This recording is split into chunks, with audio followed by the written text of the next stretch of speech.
That's what happens when my tablet dies.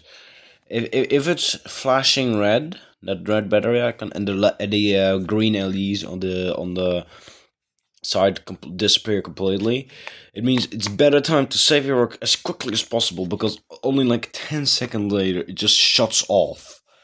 This tablet is just so amazing. Like, if you get a low battery notification, finish your work and or plug it into charge. You got like an hour left then before it inevitably dies.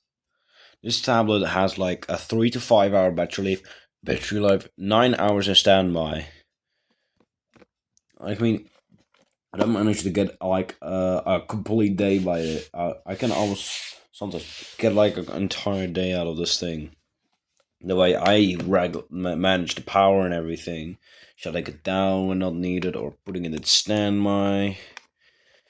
Like, I mean, I am really smart when it comes to power saving on this thing. Some people think that standby doesn't make a difference.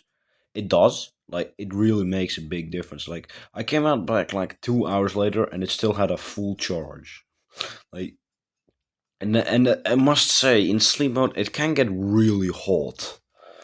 But yeah, I'm gonna have to charge it with, the